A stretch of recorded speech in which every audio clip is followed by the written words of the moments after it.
Welcome back. Taking a full look at weather now. Chief Meteorologist Dan Cianca. Dan, I'm going to miss your jingle on Thursdays. It's Drought Update Thursday. It will be missed. Yeah.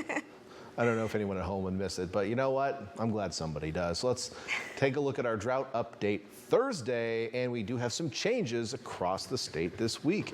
Now, we've been doing pretty good, and I thought we were going to make it all the way down to 0% all across the top of the screen. We were down to 1.2% for about a month, but now we've seen some increases in a few spots. Let's talk about that. Northern California, a couple areas brought back into abnormally dry, probably due to less than expected late spring rainfall. These areas typically do still see a little precipitation during the spring, whereas we usually are fairly dry late spring, early summer. So that puts us at 2.8% of the state. Of course, locally, we are drought free. We have been since last spring, and we will be at least through the fall. If we get halfway through the winter and it hasn't rained much, we might start seeing it return here. But until then, you're not going to see much change here locally. Hooray, right?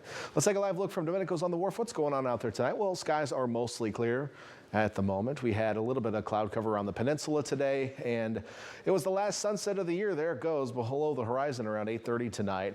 And skies were pretty clear across the region. Today's high temperatures a little bit cooler than yesterday for most locations. Parkfield was our hot spot at 95. We're in the 80s in Hollister, mid-70s, still nice and warm in Santa Cruz, Watsonville in the 70s, Salinas and Monterey with that onshore flow. We were in the 60s despite pure sunshine today. And that is expected, and with the trough sitting on the west coast, the marine layer is a little bit deeper. That keeps us a little bit cooler on the coast and inland as well. But we've got a couple areas of high pressure to watch. We're going to talk about this one in a moment, but let's get to this one first, because over the next couple of days the trough will kind of linger, but the ridge out over West Texas will start to build back in toward us as we head into the weekend. That's going to initially warm us up a little bit this weekend. We'll notice it inland especially, and then it backs off a little bit and the trough weakens, and then the ridge off to the west really strengthens, and that is going to play a major part in our forecast next week. Why is that? Well, with a big hot ridge over us over the holiday, it's going to be hot inland. Some instances or some model runs showing temperature potential inland away from the coast anyway, up to 110 degrees in our viewing area, places like Bradley. Now that may not come to pass, but I think we'll definitely see some triple digits, maybe 105 in some of our hotter valleys. The question is, how hot is it going to get on the coast? Typically this time of year, it's hard to get offshore flow going, which is when we get the heat to the coast, right? But you know, when it just gets hot inland with a ridge sitting over us, we don't have a lot of wind.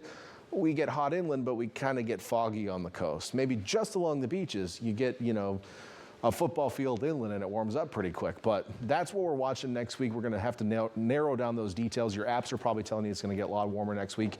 And for most of us, it will. But maybe some of us directly on the coast might not see that. Looking at your forecast overnight, a few low clouds returning eventually. It's going to take some time for it to happen. Right now, skies are mostly clear, but we should have some by the time we wake up tomorrow morning. Here's future tracks showing some low clouds around the bay.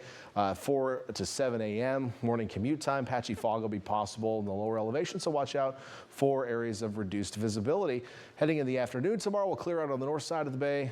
Model is still showing low clouds on the south side of the bay. I've said that the last 2 days in a row and have been completely proven wrong. I mean, I do see some increased moisture levels, so I think we'll have some low clouds on the south side of the bay. But if we completely clear out, don't be too mad at me. I've been really trying this week. The clouds have been very tricky to forecast. Anyway, temperature-wise, let's talk about that. We're going to get you into the Santa Cruz Mountains to start off with. We will see those high temps in the 70s and 80s for the most part. Down on the coast, 60s to around 70 degrees, so a little bit cooler in Santa Cruz tomorrow. Winds will be a little bit more turned in off of the water. On the east shore of the bay, we'll range from those 60s for the most part, even into Salinas and Watsonville, but 70s in Hollister, 80s back into the Santa Clara Valley. On over to the Monterey Peninsula. And if you're watching, when you missed the, if you're watching our 10 o'clock show, these numbers were all messed up. Something got weird in my file, so I apologize for that. But these are all the correct numbers now.